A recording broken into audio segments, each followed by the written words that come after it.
హైదరాబాద్ లో జరగబోయే మనీ మంత్ర money manifestation classes కి ఇప్పుడే కాల్ చేసి రిజిస్టర్ అవ్వండి.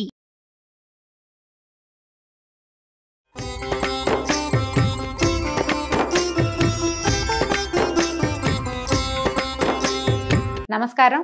విష్ణు పురాణం తరువాయి భాగంలోకి వచ్చాం. ఈ విష్ణు సావర్ణి మన్వంతర గురించి చెప్పారు. తర్వాత రుద్ర సావర్ణి మన్వంతరం అయ్యాక 13వ మనువు రేచుడు అనేవాడట.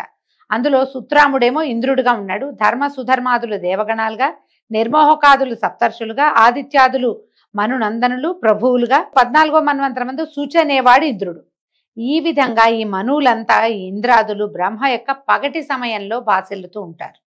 4 యుగాలు చెల్లగా ఇతర వేదాలు ప్రమాద స్థితిలో ఉండగా సప్తర్షులు వచ్చి వేదాంగాలను ప్రతిష్ఠించి సక్రమంగా నడిపిస్తారు. ఇట్లా చతుర్దశ మన్వంతరాలు, 14 మన్వంతరాలు, మనువుల సంధికాలాలు 1000 దివ్యయుగాలు.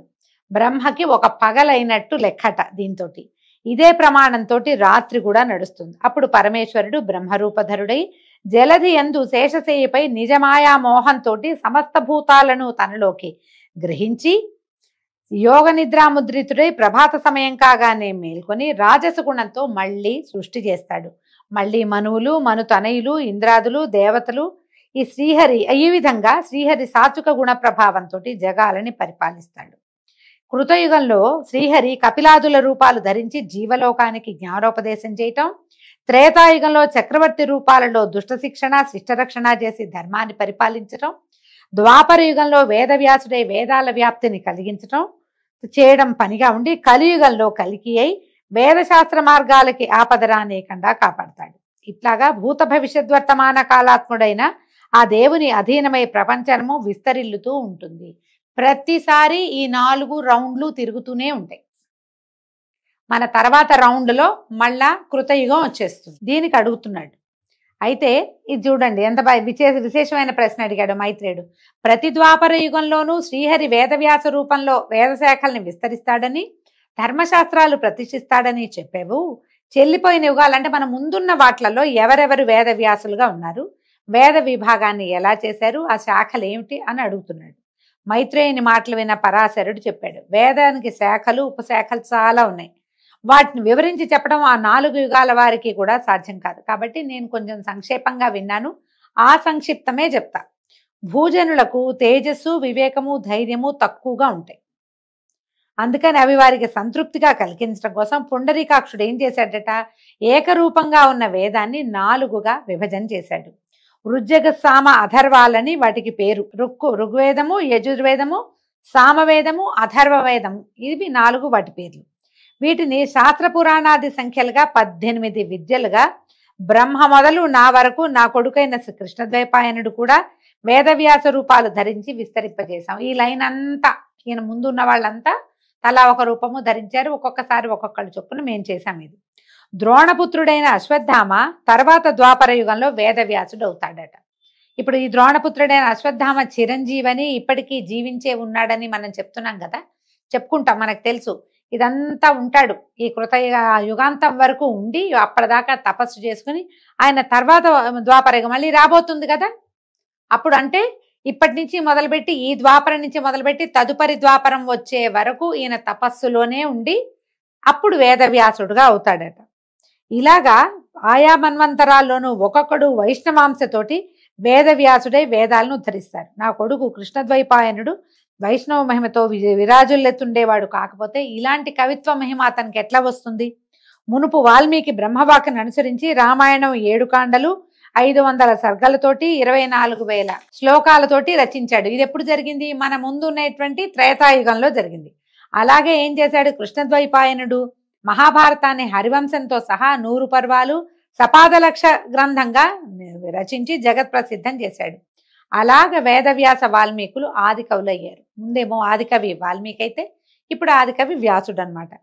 కృష్ణద్వైపాయనుడు ఏం చేశాడు? బ్రహ్మ నియోగంతో వేదాన్ని 4 భాగాలుగా చేసి ఋగ్వేదం పైలుడు, యజుర్వేదం వైశంపాయనుడు, సామవేదం జైమిని, అధర్వణ వేదం సుమంతుడు, పురాణ ఇతిహాసాలని రోమహర్షణ నందనుడైనటువంటి సూతుడు పఠించేలాగా నియమించాడు.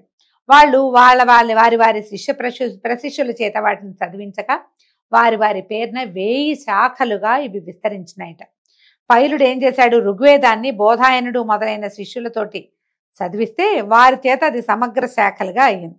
వైశంపాయనుడు ఋగ్వేదాన్ని 27 శాఖలుగా చేసి శిష్యులతో చదివిస్తే వాళ్ళు వాళ్ళ శిష్యులకి అనువైనట్టుగా పలు శాఖలుగా విస్తరించారు. వైశంపాయన శిష్యుల్లో ముఖ్యంగా చెప్పదగిన వాడు బ్రహ్మరాత ముని కుమారుడైనటువంటి యాజ్ఞవల్క్యుడు. విశిష్టమైన తపశక్తి కలిగినటువంటి బ్రహ్మణ్యుడు. ఆ విధంగా అతను గురుదేవుని దయకి ప్రేమకి పాత్రుడయ్యాడు. ఒకసారి యాజ్ఞవల్క్యుడు ఏం చేశాడట, వేదార్థ విచారణ జరుగుతుంటే అక్కడున్న మునులందరూ వినేటట్టుగా బిగ్గరగా చెప్పేట, 7 రాత్రులలో మా గురువు బ్రహ్మహత్య చేస్తాడు, దానివల్ల అతనికి వచ్చేటువంటి బ్రహ్మహత్యా పాతకాన్ని నేను పోగొడతాను, నాకు అలాంటి మహిమ కలిగిన వాడని నేను అని ఘోషణగా పెద్దగా చెప్పాడట. ఆ మాటలు విని శిష్యుల వల్ల విన్నటువంటి వైశంపాయనుడు కోపం వచ్చినా కూడా నా మీద ఇతనికి ఎంతో భక్తిని శాంతించాడు. తర్వాత వేదాధ్యయనం యథాప్రకారం చేయిస్తూ వాని పెడసర్పం మాటలకు ఓరలేక ఒకసారి తన్నాడట. తన్నేసరికల్లా తన్ని ఇప్పుడు బ్రహ్మజ్ఞానం కలిగిన వాడిని తంతే అది కూడా బ్రహ్మహత్యా పాతకమే అవుతుంది, ఆ పాపం ఎలా పోతుందో చూడండి అని శిష్యులతో అనగా, అప్పుడు యాజ్ఞవల్క్యుడు అది పోగొట్టే శక్తి కలిగిన వాడిని నేనే, మీరు అలాంటి శక్తి కలిగిన వారా అని అనగా వైశంపాయనుడు కోపించి, ఏరా నా ముందు బ్రాహ్మణ నింద చేస్తున్నావా, ఏమిట్రా నీ గర్వం, నిన్ను చూస్తే కోపంగా ఉంది నాకు, నా ముందు ఉండకు, ఇప్పటి వరకు నేను చెప్పిన వేదమంతా ఇక్కడ కక్కి అంటే ఇక్కడ వామిట్ చేసుకుని వెళ్ళమన్నాడు, కక్కిపో అంటే యాజ్ఞవల్క్యుడు పాదాభివందనం చేసి, మీ యందు నేనెంత భక్తి కలిగిన వాడనో మీకు తెలుసు, నా మాట నా భక్తికి రూపం, అది గర్వం కాదు, క్షమించండి అన్నాడు. అయినా సరే ఆయన ఒప్పుకోలేదట వైశంపాయనుడు. దాంతో యాజ్ఞవల్క్యుడు ఏం చేశాడట, రక్తపు వాంతి చేసుకున్నాడు. మొత్తం తను చదువుకున్న వేదం అంతా కంఠంలో నుంచి బయటికి తప్పించేసి, నాభి దగ్గర ఉందట వేదం, ఇది మొత్తం బయటికి తెచ్చేసాడు. వదిలేసి ఇంకో గురువు దగ్గరికి వెళ్ళి తన గురువు యొక్క హత్యా పాతకం పోవడానికి వ్రతం చేసుకుంటున్నాడట. అయితే ఏమైంది, యాజ్ఞవల్క్యుడు కక్కిస్తున్నటువంటి ఈ రక్తం రూపంలో ఉన్న వేదాన్ని తిత్తిరి పక్షులు తినేసాయట. తింటే ఆ శాఖలకి తిత్తిరులు అనే పేరు వచ్చింది. అయితే యాజ్ఞవల్క్యుడే తిత్తిరి పక్షిగా ఈ వేదం కక్కినట్టు, అదే తైతీరియంగా పేరున్నట్టు కూడా ఒక ప్రసిద్ధమైన కథ ఉందట. తిత్తిరి పక్షులు మింగితే ఇవి ఎట్లా బయటకు వచ్చినాయి అనేది కూడా మనం ప్రత్యేకంగా చెప్పుకోవాలి. ఇంకొక చోట ఎక్కడో మనకి ఇది కనపడుతుంది. దాంట్లో నుంచి వచ్చిందే తైతీరియోపనిషత్తు అని చాలా ప్రత్యేకమైన ఉపనిషత్తు కూడా ఉంది. తర్వాత యాజ్ఞవల్క్యుడు గురుని దోషం పోగొట్టి నిర్దిష్టమైన బుద్ధితో ప్రాణాయామం పాటిస్తూ తపశ్శక్తితో మహిమాత్ముడయ్యాడు. సకల వేదమయుడైనటువంటి సూర్యదేవుణ్ణి ఆరాధిస్తూ ఉండేవాడు. అప్పుడు ఏం చేశాడట, సూర్యుడు ఈ గుర్రం రూపంతో వచ్చి వరం కోరుకో నాయన అని యాజ్ఞవల్క్యుడిని అడిగితే, దేవా నా గురువెరగని యజుర్వేదాన్ని నాకు ప్రసాదించు అని అడిగితే సూర్యుడు కరుణతోటి శుక్ల యజుర్వేదాన్ని అతనికి తెలియజేశాడట. ఆ శుక్ల యజుర్వేదము 15 శాఖలయ్యి వాజి శాఖలుగా ప్రసిద్ధమైందిట. కణ్వాది మునులు ఆ వాజి శాఖల్ని అధ్యయనం చేశారు. జైమిని ముని తను నేర్చిన సామవేదం బహుశాఖలుగా చేసి శిష్యులతో చదివించాడు. అధర్వణ వేదాన్ని సుమంతుడు బహుసంహితలుగా రచించి తన శిష్యులతోటి ఆ వేదాన్ని ముక్కలు చేశాడనమాట. ఆయన వేరువేరు శిష్యులకి ఒక్కొక్క భాగాన్ని నేర్పించాడు. వేదవ్యాస శిష్యుడైనటువంటి సూతుడు పురాణాలని ఆఖ్యాన ఉపాఖ్యానాలతో తన శిష్యులైనటువంటి సుమతి, అగ్నివర్ణుడు, మిత్రుడు, శంఖపాలుడు, కృతవర్ణుడు, సావర్ణి అనే 6 తోటి చదివించాడు.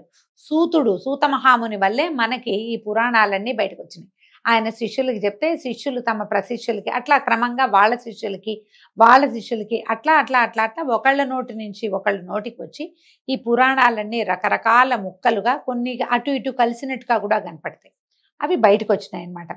బ్రహ్మాండము, వామనము, గారుడము, స్కందము, కూర్మము, భాగవతము, ఆగ్నేయము, మాత్స్యము, లైంగము, మార్కండేయము, కూర్మము, వైష్ణవము, శైవము, నారదీయము, భవిష్యత్ బ్రహ్మవైవర్త వారాహములని పురాణాలు 18. మనం మొట్టమొదటి చెప్పుకున్నాం. అనాపలింగ కూస్కాని పురాణాన్ని పృథక్ అని ఆ శ్లోకం ప్రకారమే చెప్తున్నారు. ఇవి సర్గ, ప్రతిసర్గ, వంశ, మన్వంతర, వంశాభిచరితాలనే 5 లక్షణాలు కలిగి ఉంటాయి. ఇప్పుడు నేను నీకు చెప్తోంది వైష్ణవ పురాణం. ఇది వేద సమ్మతమైనది. సకల భువన స్థితిగతులకు ఆధారభూతుడైన విష్ణుదేవునికి సంబంధించింది. సర్వలోక సమ్మాన్యము. వేదాలు 4, వేదాంగాలు 6. వేదాలకి అంగాలు ఉన్నాయండి. ఇవేమేమిటి? శిక్ష, వ్యాకరణము, ఛందస్సు, నిరుక్తము, జ్యోతిష్యము, కల్పము అని వీటికి వ్యవహారం. మనం వ్యాకరణం అంటే గ్రామర్ అని చెప్తాను చూడండి, వేదాంగం అది. అయితే జ్యోతిష్యం కూడా వేదాంగమే. కాబట్టి తప్పకుండా జ్యోతిష్యం నమ్మవలసిందే, అయితే అది పూర్తిగా అవదు అని ఒక చెప్తారు కొంతవరకు. కానీ జ్యోతిషం తప్పకుండా వేదాంగం కాబట్టి దాన్ని గౌరవించి తీరాలి. ఈ 6 కూడా ఏంటంటే, ఈ 6 మీమాంస, న్యాయశాస్త్రము, ధర్మశాస్త్రము, పురాణాలు కలిపి చతుర్దశ విద్యలయ్యాయిట. ఇలాగే ఆయుర్వేదము, ధనుర్వేదము, నీతి శాస్త్రము, అర్థశాస్త్రము కలిపి చతుర్దశ విద్యలయ్యాయని కూడా ఒక నిర్ణయం చెప్పబడుతుంది. ఇవి ఎవరు చెప్పాలి అంటే బ్రహ్మర్షులు, దేవర్షులు, రాజర్షులు వీటిని చెప్పడానికి అర్హత కలిగిన వారు ఉన్నారు. సరే, బాగుంది, ఇవి చాలా విశేషంగా ఉంది. ఇంకా ఏమిటి, ఇంకేమేమి ఉన్నాయి అని అడిగితే అప్పుడు చెప్తున్నాడు అనమాట. ఇంకేమనంటే ప్రతి వాళ్ళు, ప్రతి జీవుడు కూడా కర్మబంధానికి కట్టుబడి మనం యముడి దగ్గర వివిధ శిక్షలు పొందుతూ ఉంటారు. ఆ యాతన రాని విధి, యమయాతనలు, నరక బాధలు లేని విధి ఏదైనా ఉన్నదా అని అడిగితే ఇప్పుడు చెప్తున్నారనమాట. ఒకప్పుడు కాళింగుడు అనే ముని నన్ను సేవిస్తూ ఉండేవాడు. అతని వినయము, విధేయతలకి నేను సంతృప్తినుంది. మంత్రోదకంతో శిరస్సు స్పృశించి పూర్వజన్మ స్మృతిని కలిగించాను వాడికి. అప్పుడు ఆ కాళింగుడు నువ్వు అడిగినట్టే అడిగాడు. అతనికి ఏం చెప్పాను ఇప్పుడు నీకు చెప్తున్నాను అన్నాడు. పూర్వము నకులుడనే ముని నరకయాతనలతోటి సతమతమవుతున్న ప్రాణులన్నీ చూసి విచారించి సత్యలోకానికి వెళ్ళి జీవుల కర్మబంధ విషయం అడిగితే ఇప్పుడు పితామహుడు ఇట్లా చెప్పాడు. ఆ విషయం ఏంటంటే యమకింకర సంవాదం అట. యముడు కింకరుడు ఏం మాట్లాడుకున్నారో అది బ్రహ్మదేవుడు నకులుడనే మునికి చెప్తే అది నేను అతనికి కాళింగుడు అనే మునికి చెప్పాను, అదే నీకు చెప్తున్నాను అన్నాడు. ఎన్ని నోర్లు మారిందో చూడండి ఈ విషయం. తప్పప్పులని నిర్ణయించి ప్రాణుల ఆయు పరిమాణాన్ని అనుసరించి తీసుకురావడానికి పాశహస్తులైన కింకర్లు బయలుదేరగా వాళ్లలో నాయకుడైనటువంటి కింకరుణ్ణి లోపలికి పిలిచి యముడు ఇట్టా చెప్పాడట. భూమిలో విష్ణు భక్తులైన వాళ్ళ గృహాలకి వెళ్ళకండి. వైష్ణవులు పావన జీవులు, వారికి ఏ పాపము అంటదు కనుక వాళ్ళు సర్వులకి మాన్యులు. పుండరీకాక్షుని రాజస గుణంతో సంభవించిన బ్రహ్మకు నేను అనువర్తిని. ఆయన చెప్పిన ప్రకారం ప్రాణులకి శిక్షలు విధిస్తాను. కానీ వైష్ణవులు మాత్రం నాకు అజేయులు, వాళ్ళ ఇళ్ళకి నువ్వు వెళ్ళొద్దు. చిన్న చిన్న కింకర్లు చాలా మంది ఉంటారు, ఓ గుంపంతా బయలుదేరుతుంది, మిగిలిన వాళ్ళని పంపద్దన్నాడు అని చెప్పగా ఇప్పుడు బాబు ఈయన అడిగాడట కింకరుడు, ప్రభు ఆ వైష్ణవుల వేషభాషలు, ప్రవర్తన, గుణగణాలు ఏమిటో నాకు చెప్పమంటే ఈయన చెప్పాడు. శత్రుమిత్రులందు సమబుద్ధి అయి నిజాచార వర్తనములను తప్పక ఆచరిస్తూ అల్పమైన అధికమైన పరద్రవ్య వాంఛ లేని వాడే ప్రవర్తించేవాడు వైష్ణవుడు. బొట్టు పెట్టుకుంటే కాదండి, శంఖచక్రాలు భుజాల మీద ధరించి స్వరూపాన్ని ధరించి విష్ణు స్వరూపాన్ని ధరించిన వాడినే వైష్ణవుడు అనటానికి కుదరదు. మనకి పురాణం ప్రకారం ఏంటంటే వాళ్ళకి తరతమ భేదం లేకుండా ఉండేవాడు. తను చేయవలసిన ఆచారాన్ని తప్పకుండా చేసేవాడిని వైష్ణవుడు అంటారు. మనం బొట్టు పెట్టుకున్నా సదాచార సంపన్నులమైనా కూడా తారతమ్య బుద్ధి కలిగిన వాడిని వైష్ణవుడుగా యమకింకర్లు ప్రవర్తించరు. వాళ్ళు ప్రవర్తించేది ఇలాగా. తనకు కలిగిన దుఃఖానికి దిగజారక ముప్పొద్దులా పుండరీకాక్షుణ్ణి త్రికరణ శుద్ధిగా ఆచరించే భక్తిమంతుడైన వాడు వైష్ణవుడు. స్ఫటికంలాగా నిర్మల తేజోమూర్తి అయినటువంటి విష్ణువెక్కడ, మత్సర దోష దూషితులైన మానవులెక్కడ, మాత్సర్యాది దుర్గుణాలు లేక సర్వమిత్ర బుద్ధితోటి మృదుమధుర వాక్కులై ప్రవర్తించే వారి హృదయాలలోనే ఈ విష్ణువు ఉంటాడు. బలిష్టమైన చెట్టు పెరగడానికి మూలం సరసమైన భూమి. భూమికి బలం ఉంటే చెట్టు బాగా పెరుగుతుంది. పురుషుడు సౌమ్యుడై విలసిల్లటానికి ఆధారం హరి కరుణ. విష్ణువు యొక్క కృప ఉన్నవాడే సౌమ్యుడుగా ఉంటాడు. యమనియమాది యోగాభ్యాసాలు, పరధన పరకాంత పరాంగుఖులు, స్వపరభేద శూన్యులు, హరిపద సేవా నిరతులు అయిన వారి వద్దకు వెళ్ళొద్దు కింకరా, జాగ్రత్తగా ఉండు. శంఖచక్ర గదాభయహస్తుడైన వాసుదేవుణ్ణి ఆత్మయందు తలచేవారంటే మనం బెదిరిపోవాలి. సూర్యుడుంటే చీకటి ఉండదు కదా. హింస, పరుల సొమ్ము అపహరించడం, అసత్య నిష్ఠుర భాషణలు, ధర్మకర్మ దుష్కర్మాచరణము కలిగినటువంటి దుర్మతికి దామోదరుడు దూరంగా ఉంటారు. వాడు స్వరూపం ధరిస్తాడు కానీ భగవంతుడు వాడి యందు ఉండడు, ప్రవర్తించడు వాళ్ళ దగ్గర. దుష్టుడై అర్థకాంక్షతో ఆత్మీయుల అర్థమును అపహరించే వానిపై శ్రీహరి ఆగ్రహావేశంతో ఉంటాడు, తెలుసుకోమని భీష్ముడనే ఆ కింకర నాయకునకు చెప్పినట్టుగా నకుల మునికి బ్రహ్మదేవుడు చెప్పాడట. అదే నేను కాళింగుడికి చెప్పాను. అది విని ఆనందంతో కాళిందుడు వెళ్ళాడు, మైత్రేయ నాకు దేవభజన పరులకు యమదండన ఉండదు. ఎవరైతే నిత్యము హరినామస్మరణ చేస్తారో, ఏదో కష్టం వచ్చింది ఏం చేస్తాం, మన కర్మానుభవం అనుకోవాలి. సుఖం వచ్చింది నా వల్లే వచ్చింది, నేనే చేశాను, నా వల్లే కుదిరింది, నేను నిన్న పూజ చేశాను కాబట్టి ఇవాళ బాగా జరిగింది, ఇలాంటి భావాలు కలిగి ఉండకూడదు. పూజ వల్ల ప్రతిఫలాన్ని ఆశించకూడదు. ఈ రకంగా ఉండేవాడిని నిజంగా వైష్ణవుడు అని చెప్తారు. అని చెప్పగా ఇప్పుడు మైత్రేయుడు అడుగుతున్నాడట, సంసారాన్ని జయించాలనే సంకల్పంతో దేవారాధన తత్పరులైనటువంటి వాళ్ళు ఎలాంటి ఫలితాన్ని పొందుతారు అంటే, ఇప్పుడు ఈయన చెప్తున్నాడు అనమాట. చాలా మంచి ప్రశ్న వేశావు. సగరుడనే ఇక్ష్వాక చక్రవర్తి ఇలాగే అడిగితే ఔరుడనే మునివర్యుడు చెప్పాడు. ఒకనాడట సగర చక్రవర్తి, ఈ సగరుడు ఎవరండి? మనకు తెలుసు, మనం ఇంతకుముందు కథలో విన్నాం కదా సగర చక్రవర్తి కథ. ఈయన కుమారులు వెళ్ళి కపిల మహర్షికి కోపం తెప్పించి పాతాళంలో బూడిద కుప్పలుగా మారిపోయారు. వాళ్ళకి ఉత్తమ గతులు కల్పించడానికి సగరుడి మునిమనవుడైన భగీరథుడు భూమి మీదకి గంగాదేవిని తీసుకొచ్చాడు. ఆ సగర చక్రవర్తి ఔరుని అడిగాడట, మహాత్మా, మాధవారాధన మహిమ ఏంటి? మాధవుణ్ణి ఆరాధించే వాళ్ళు ఎలాంటి ఫలితాన్ని పొందుతారు అంటే, అప్రమేయమైనది మాధవారాధన. ఐహిక జీవితాన్ని ఇంపుగా వెళ్ళించి అంతమందు పునరావృత్తి రహితమైన పరమపదాన్ని చేరతారు వీళ్ళు. జీవితం ఎలాగో గడపాల్సింది, గడిపిన తర్వాత అద్భుతమైన పరమపదాన్ని పొందుతారు. వీళ్ళు ఏం చేయాలి? భగవంతుడిని ఆరాధించాలంటే కులాచార ధర్మాల్ని సక్రమంగా పాటించాలి. ఆ వర్ణాశ్రమ ధర్మపరులైనటువంటి తన భక్తుల్నే శ్రీహరి ఆదరిస్తాడు, వాళ్ళ పూజా పునస్కారాలు స్వీకరిస్తాడు. యజ్ఞాదుల చేత జపింపదగిన వాడు శ్రీహరి, జపపరాయణుల చేత జపింపదగిన వాడు శ్రీహరి. శ్రీహరి సకల భూతమయుడు, అన్ని ప్రాణుల్లోనూ భగవంతుడు ఉంటాడు. పరధన కాక్ష, పరకాంత వ్యామోహము కలనైనా లేక, జీవహింస చేయక, ఎదుటివారిని ఏ దశలోనూ దూషించక ద్వేషించక, సాధుజనులకు కీడు చేయక, తనను ప్రేమించే వారిపై అలుగక, గురువుల యందు భక్తి కలిగి బ్రాహ్మణుల్ని సేవిస్తూ, తన పర భేదబుద్ధి లేక సర్వసమబుద్ధితోటి ప్రవర్తించే వారి పూజలని మాత్రమే శ్రీహరి స్వీకరిస్తాడు. అదే ముఖ్య విషయం. మళ్ళీ చెప్తున్నాడు, సకల వర్ణాల వారు తమ ధర్మాలను సక్రమంగా ఆచరిస్తూ శ్రీహరిని పూజిస్తే ఆ భగవానుడు సంతుష్టుడై ఆ పూజని స్వీకరిస్తాడు. తద్వ్యతిరిక్తమైతే ఫలితము సున్నా, కేవలం పూజగా మాత్రమే మారిపోతుందట. సగరుడు ఇది విని కైమోడ్చి, అప్పుడు వర్ణాశ్రమ ధర్మాలు చెప్పమంటే ఇప్పుడు చెప్తున్నారు. వర్ణాశ్రమ ధర్మాలు ఏమిటి? చేయవలసినవి చేయరానివి తెలిసినవాడే దానము సత్పాత్రునికి ఇస్తూ, దేవతార్చన నిత్యక్రియగా, అంటే చేయవలసిన పనిగా, కామ్యంగా కాదు, ఇది మనం చేయాలి కాబట్టి చేయటం అన్నమాట.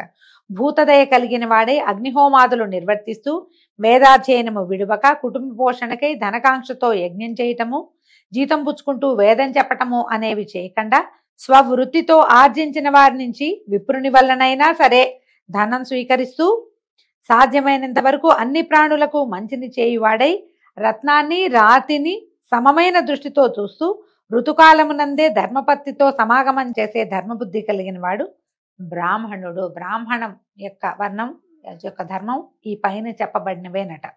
అయితే క్షత్రియులకు కూడా ఒక ప్రత్యేక ధర్మం చెప్పారండి. యజ్ఞం చేయటం, వేదాధ్యయనం, దానం చేయటం, ధర్మంగా ప్రవర్తించటం, బ్రాహ్మణ భక్త కలిగి దుష్ట శిక్షణ శిష్టరక్షణ చేస్తూ, తన ఏలుబడిలో ఉన్న ప్రజలను తన పిల్లల్లాగా పోషిస్తూ, శాస్త్ర విజ్ఞానం కలిగి ధర్మార్థ కామాలని సక్రమంగా సాధిస్తూ ఉండటమే క్షత్రియ ధర్మం. రాజు అయిన వాడు ఇలా చేయాలట. తర్వాత బ్రాహ్మణ క్షత్రియ గౌరవము, వేదాధ్యయనము, సత్పాత్ర దానము, స్వకులాచార పాలన, పరధనాశ లేకుండటము, నిత్య నైమిత్తిక క్రియలను సక్రమంగా చేస్తూ ఉండటము, క్రయ విక్రయాలలో నిర్మల మనస్కుడై ప్రవర్తించటము, ధర్మ పద్ధతిలో అర్థాన్ని కూడబెడుతూ కృషి, వాణిజ్యము, పశుపాలన చేస్తూ ఉండటము వైశ్య ధర్మం. ఆ కాలంలో ఇలాంటి ధర్మాచరణే ఉండేదట. పై 3 జాతుల వారి యందు భక్తితో ప్రవర్తిస్తూ సేవించటము, కులాచారం తప్పక యోగ్యతను అనుసరించి దానం ఇవ్వటము, అందరి యందు మైత్రి కలిగి ఉండటము, పరనింద ఆత్మస్థుతి లేక ప్రవర్తిస్తూ ఉండటమే శూద్ర ధర్మం అట. 4 ధర్మాల వాళ్ళు, అంటే 4 వర్ణాల వాళ్ళు ఎలాంటి ధర్మాచరణ చేయాలి అనేది ఇలా చెప్తున్నారు. మైత్రి, సత్యము, దయ, మంచితనము, వంచన చేయక రుచుమార్గాన నడవటము, పాత్ర మెరిగి ఇవ్వటము, సర్వభూత సమబుద్ధి, సత్వరజస్తమో గుణాలకు లొంగకుండా ఉండటము, శాంత గుణము, ఇవి 4 జాతులకు ఉండవలసిన ముఖ్య ధర్మ గుణాలు. ఎంత దురాశ కలిగినా, ఎంత కీడు కలిగినా, ఎలాంటి ఆటంకాలు వచ్చినా తమ కులాచార ధర్మాలు తప్పక ప్రవర్తించాలని బ్రహ్మవాక్కు అని చెప్పి ఇప్పుడు ఆశ్రమ ధర్మాలు చెప్తున్నారు. వర్ణాశ్రమ ధర్మము అంటాం కదా, ఏ ఆశ్రమంలో ఉన్న వాళ్ళు ఏం చేయాలి అనేది మనం రేపటి పారాయణలో తెలుసుకుందామండి. అంతవరకు సెలవు. నమస్కారం.